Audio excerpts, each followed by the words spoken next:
Surah 17, Bani Isra'el. The people of Israel.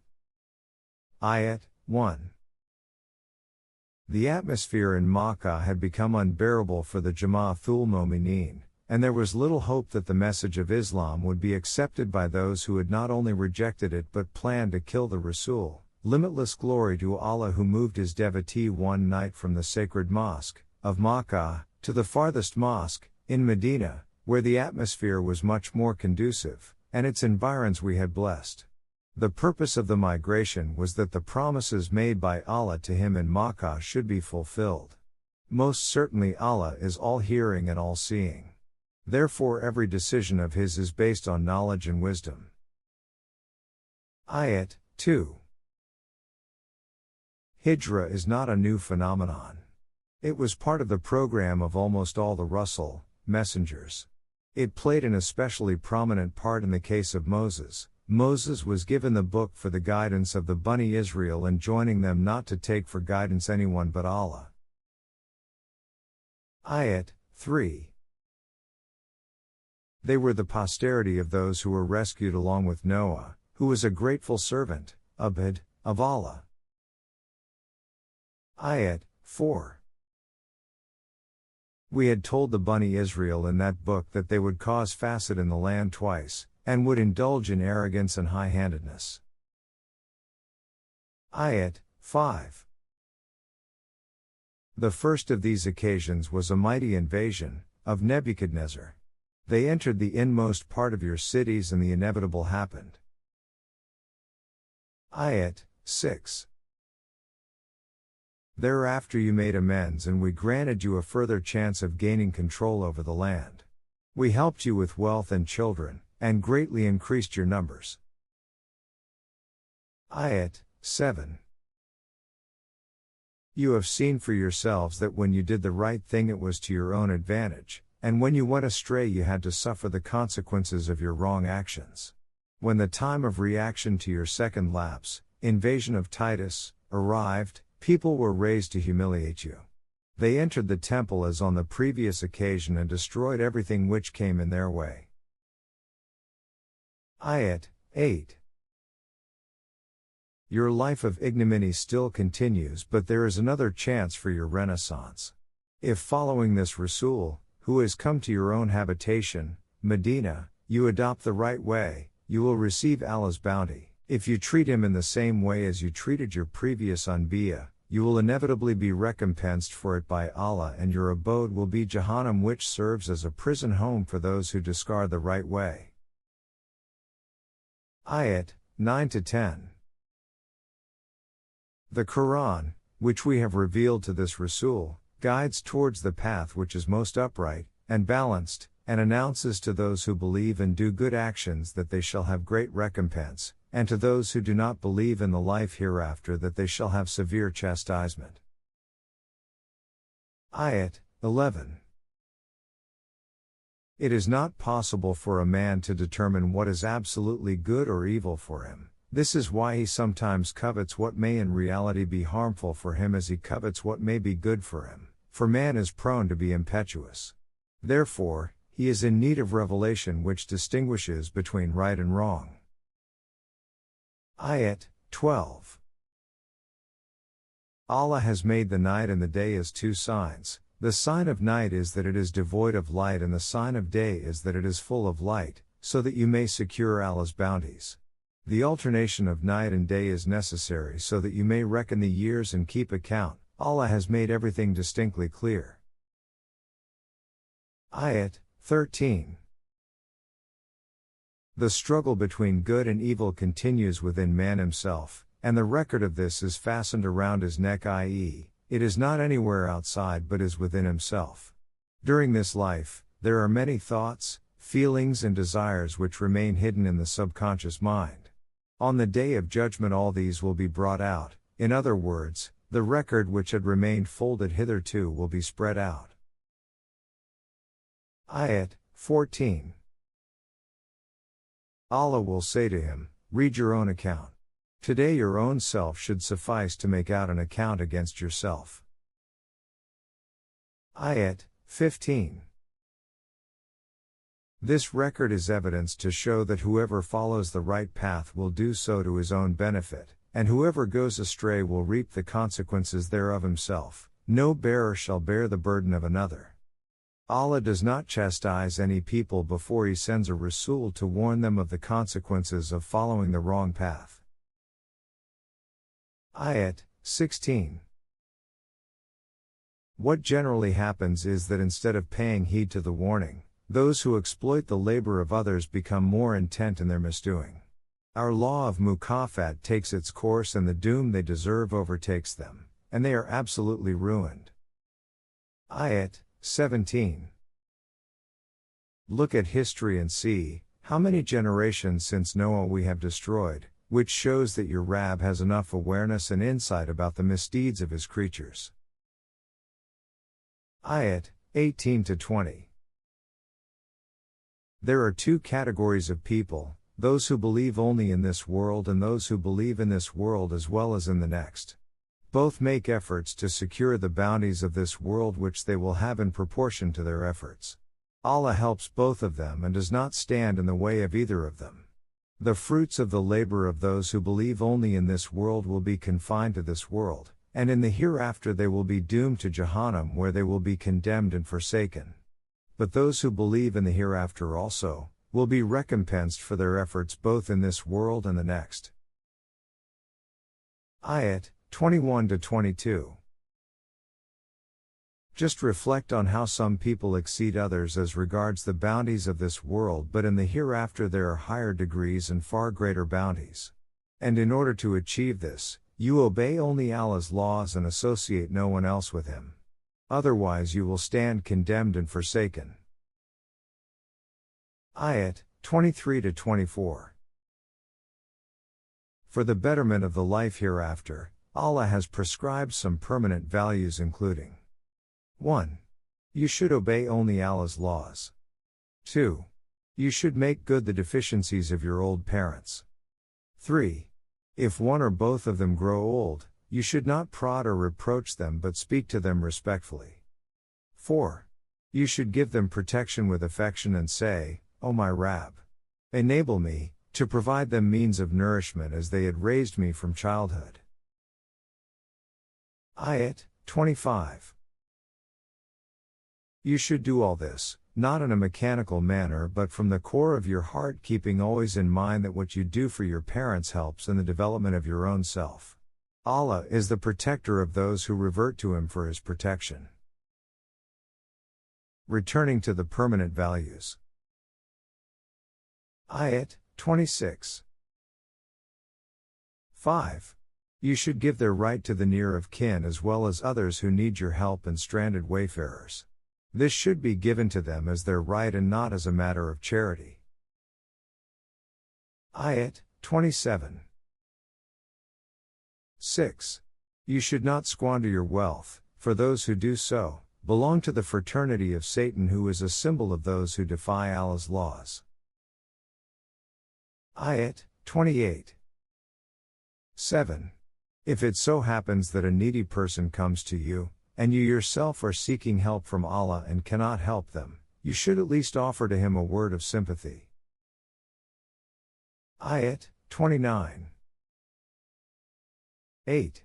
As regards your personal expenses, the basic rule is, your hands should neither be tied to your neck nor so wide open that nothing is left for you and you are reduced to destitution. Ayat 30. 9. Keep in mind that sustenance is given in proportion to efforts, so you should make your maximum efforts to secure it, and most certainly He has full awareness and insight about His people. Ayat 31. 10. You should not kill your children or deprive them of means of development for fear of being reduced to poverty. It would be a grievous crime to do so. It is the responsibility of the Nizam-e-Rububiyyah to provide both for you and for them. Ayat 32. 11. You should not let even the thought of fornication come near you, for it is an indecent act and opens a way for other evils. Ayat 33. 12. You should not take away anyone's life, which Allah has made sacred, unjustly. If anyone is killed unjustly, the divine order itself becomes responsible for securing justice for him. The authority deciding the case should also see that the punishment does not outstep the bounds of justice. Justice should be done to both parties. Ayat 34. 13. You should not touch the property of the orphan who is under your guardianship unless it is to his benefit, till he reaches the age of maturity. 14. You should always fulfill your commitments, for every commitment will have to be accounted for. Ayat 35. 15. Whenever you measure out something, you should measure it in full. Whenever you weigh something, you should hold the scale evenly. This is how society will be able to maintain its economic balance. This is fair, for everyone, and much better in the final analysis. Ayat 36. 16. You should not take a stand, regarding anything, where you have no personal knowledge. Use all means of inquiry and then come to a conclusion. Allah has given you all the faculties for this purpose. Mind it, the ear and the eye and the heart, all of them shall have to answer in regard to the question whether personal inquiry was made about the concerned matter.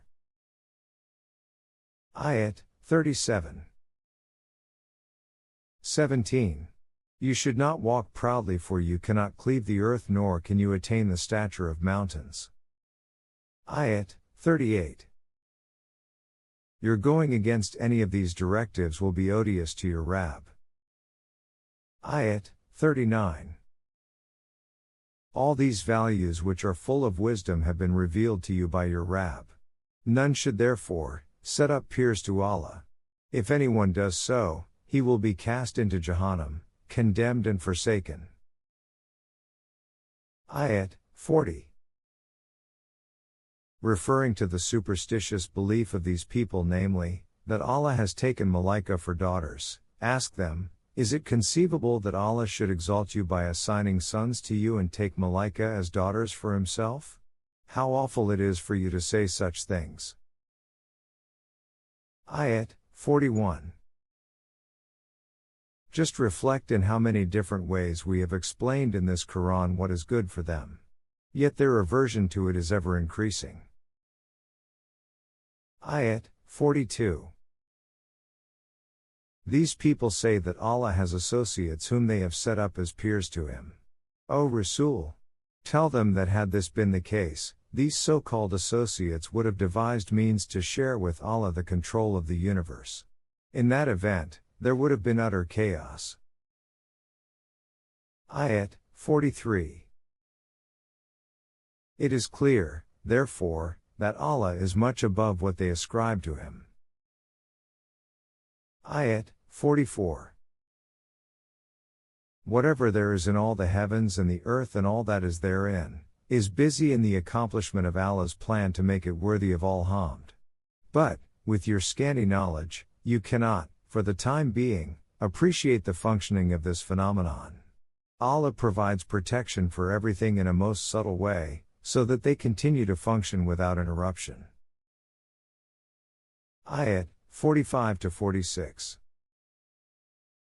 There are those who are predetermined not to accept the message of the Rasul and do not believe in the life hereafter. When you present the Quran to them, O Rasul, an imperceptible curtain falls between them and you. This results in their hearts becoming covered and their ears becoming deaf so that they do not understand what you say, and especially when you say that there is only one Allah, they quickly turn their backs in aversion. Ayat 47.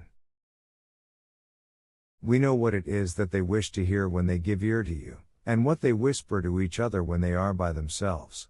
We also know when they say to the believers, you are only following a man who is bewildered.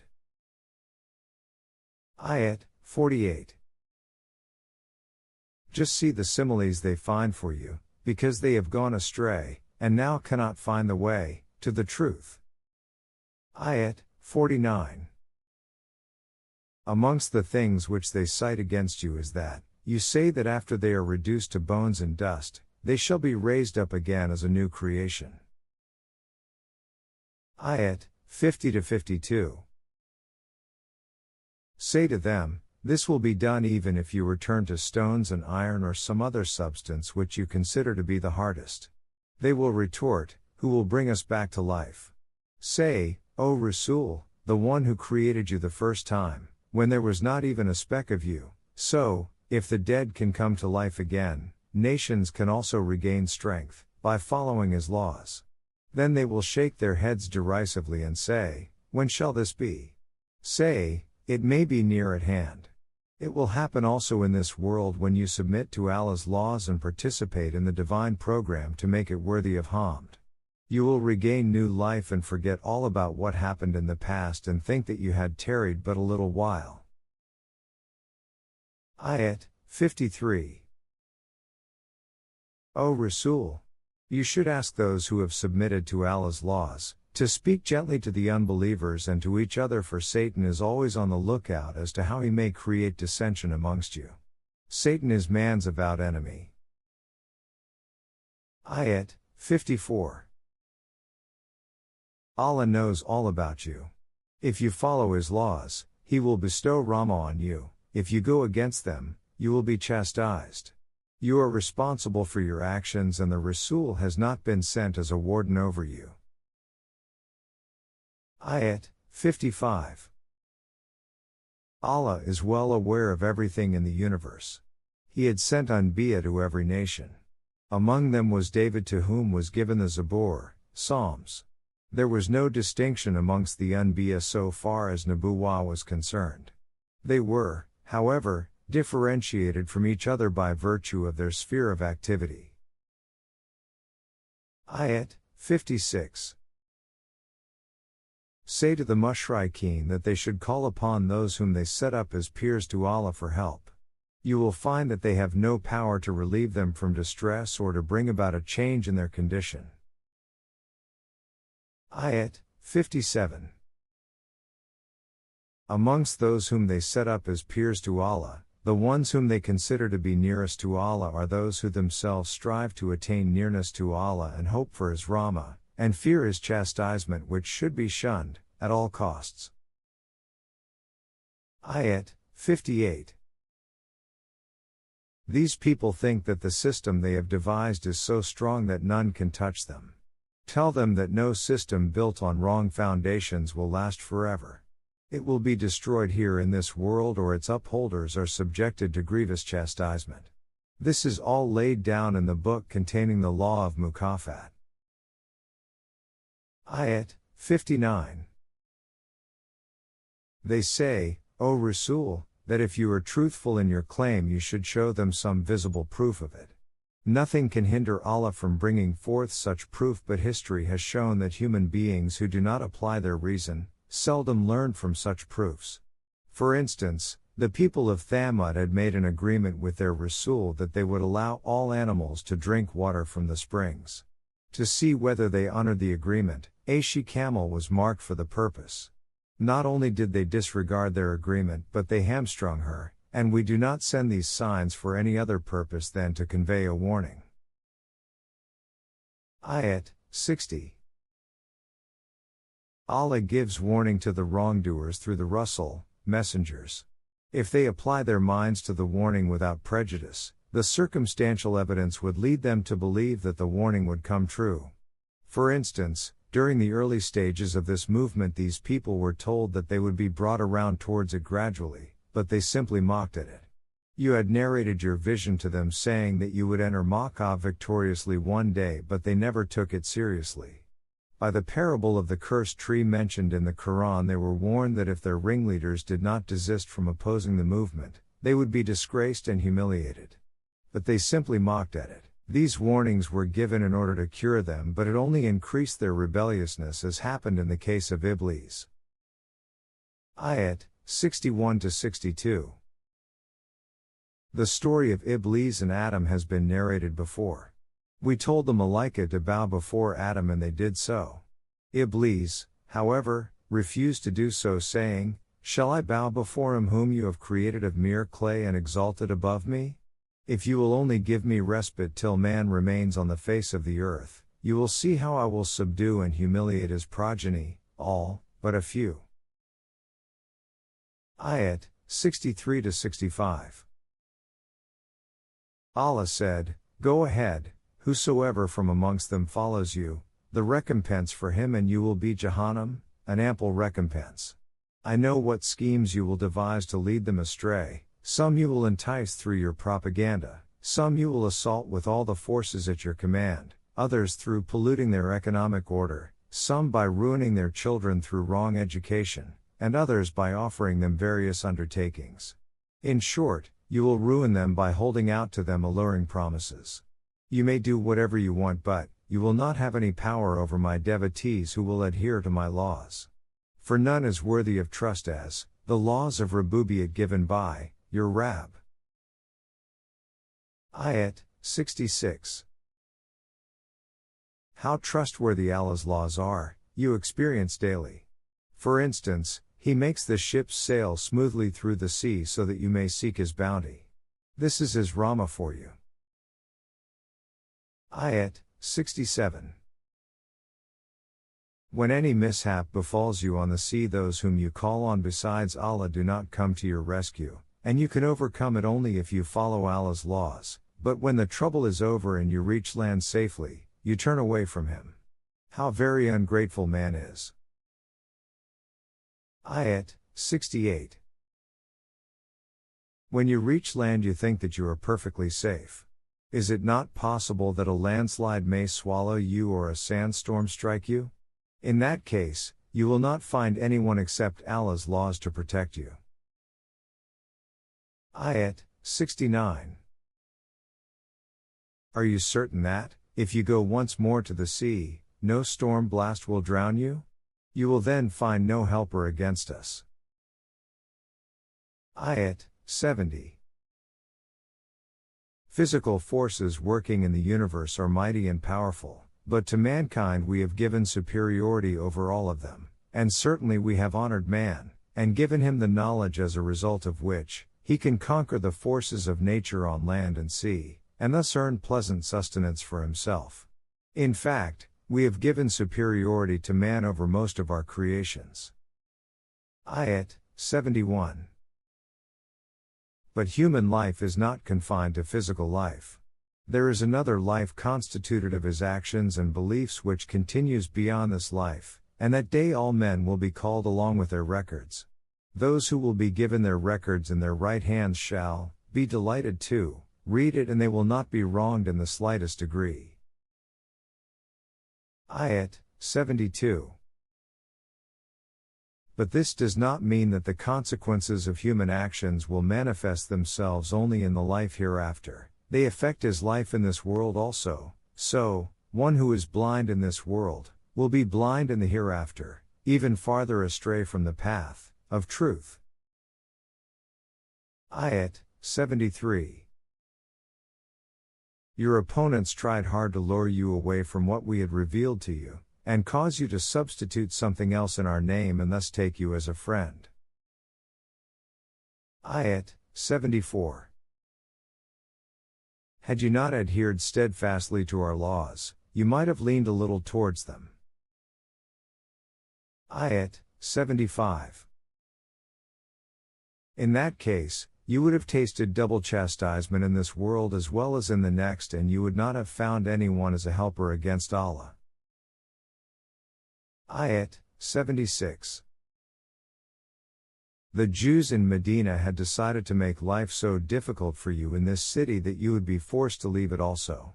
If that had happened, they would not have had any more respite. Ayat 77. This was our way for the Rusul, messengers, whom we had sent before you, and you will not find any change therein, so far as you are concerned. Ayat 78-79. This will not, however, happen automatically. You will have to strive hard for it. You will have to follow a definite program. Set out your schedule for the whole day in the light of the Qur'an, before the day dawns, since that time is very congenial for such deliberation. Then, from the dawning of the day to the evening, follow it practically. In the early hours of the night consult with your companions. In the late hours of the night, you may rise if necessary, this is, however, voluntary devotion for you. If you and your companions follow this program assiduously, you will soon attain an exalted position of praise and glory in the eyes of the whole world. Ayat 80. Say, O my Rabb, whatever be the situation in which I find myself or from which I have to come out, let it be in a perfectly right manner and grant me strength which in every situation shall bear me out. Ayat 81-82. O Rasul, announce to the entire world that truth has manifested itself and falsehood has vanished, for falsehood by its very nature must perish eventually. This will also happen by following the Qur'an, step by step, which is a healing and rahmah for those who believe, but which increases the loss and distress of those who reject it. Ayat 83. The position of those who do not believe in Allah's laws is that when favors are bestowed on them, they grow indifferent and turn away, but when distress overpowers them, they fall into despair. Ayat 84. We have bestowed upon man freedom of will and choice, but he creates for himself fetters which limit his freedom. His actions are, thus, limited by his self-made laws and beliefs. He remains in the self-deception that he is following the right path. But the criterion to judge who is following the right path is Allah's laws and the limitations imposed by him alone. Ayat 85. When you say, it is Allah's wahi, revelation, which I communicate to you, they ask you as to what the nature of wahi is. Tell them that it belongs to the realm of Allah's amr, which is not possible for human beings to grasp with their scanty knowledge. Ayat 86-89.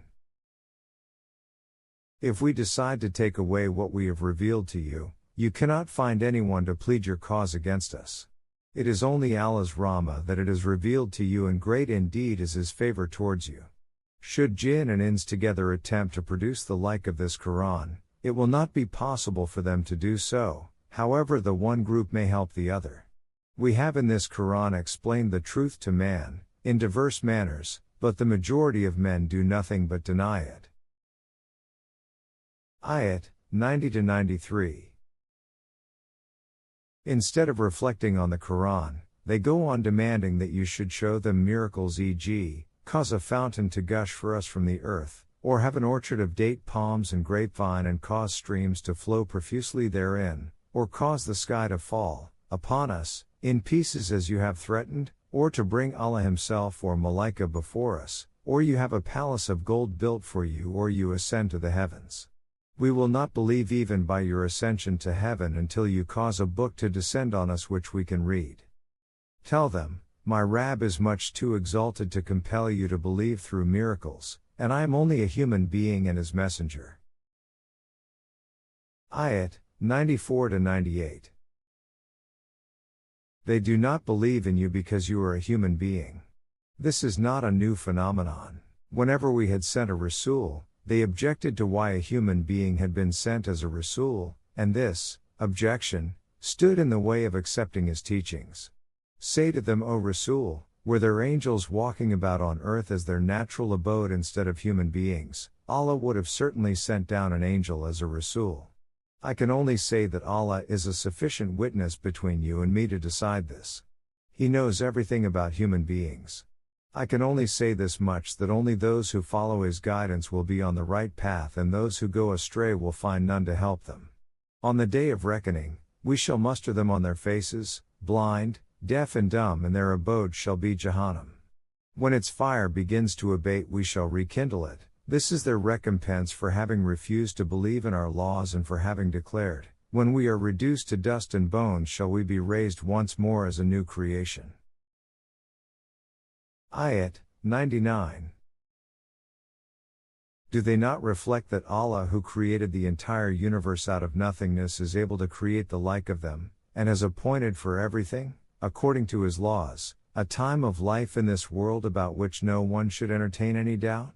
Yet they persist in denial. Ayat 100. The result of their belief that life is confined to this world is that they hold wealth for themselves.